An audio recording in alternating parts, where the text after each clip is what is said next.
Hagarra qalbii qabee hin beeku baay'een qalbii qabee tarii viidiyoon hamma waraabaa jiru kun nama tokko ni fayyadaayi. Sababa kanaan ijoolleen tokko of eeguu danda'u gorfamuu danda'u. Nama tokko ni fayyadaayi. Sababa kanaan ijoolleen tokko of eeguu danda'u gorfamuu danda'u waan jiru viidiyoo kana isiniif waraabaa jira.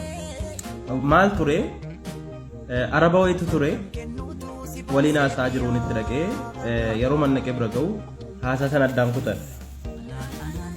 Haasaa sana eega addaan kutanii arabni tokko kophaatti na waamee eegasii jechuudha waan sana natti taasise.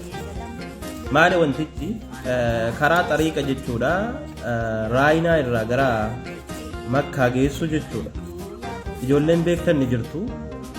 Baadiyyaa isaa keessatti ijoolleen Itoophiyaan namni lama jedhee harka lamman booddeetti hidhamee funyoodhaan booddeetti hidhanii muka kaarabaatti hidhanii shiboo kaarabaatti jechuudha.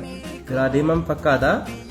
Ijoolleen lamaan sun fuula jaraa qofatu beekamaa jedhe jisminni kaan bineensi nyaatee dhumee namni lama jechuudha. Itoophiyaa akka ta'e qofa beeknaa naan jedhe. Waan kana araba ta'e Itoophiyaan homta akkas wal godhee kan beeku rabbiin tokkicha qofa. Arabichi ija isaatiin argee waan kanatti himee baay'een of tuffadhe. Waa'een bakka namummaa keessattuu ijoolleen Oromoo baadiyyaa keessa deddeeman rakkoo garaagaraaf saaxilamuu danda'u waan jedhuuf adaraa wannaan isinitti himu jechuudha. Keessattuu baadiyyaa Saawud Arabiyaa keessatti haa ta'uudhuma hojii dhabne jettee hadhooftee dalagaa irraan bee dalagaa facaaluu barbaaddata jettee baadiyyaa keessa hin deemin. Qabatamaan nama bira deemtu yoo qabaate akkasumatti nasiiban deemaa jettee baadiyyaa keessa hin zoorin. Tarii namni sun namni akkas ta'e sun obboleessa keessan ta'uu keessaa mala bira keessan ta'uu keessaa mala beekuu dandeessu hiriyaa keessan keessaa ta'uu mala. Kanaaf rakkoo garaagaraatu nama saaxila yeroo baadiyyaa keessa deeman. Baadiyyaa keessa deemuurra bakka tokko waggaa bakka tokkotti deemuuf kaatanu qabatamaadhaan mushawwara beektanuun malee socho'inaa.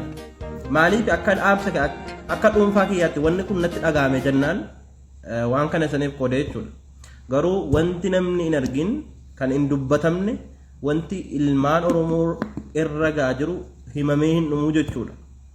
Inni mana hidhaa akkuma jirutti ta'e asuma keessa warri jirtan jechuudha. Yeroo deemtan of eeggannoodhaan deema. Akkasumatti nasiiba jettanii karaarra hin qajeelinaa jechuudha.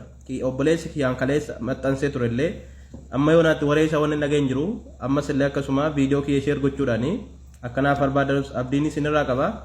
Thank you.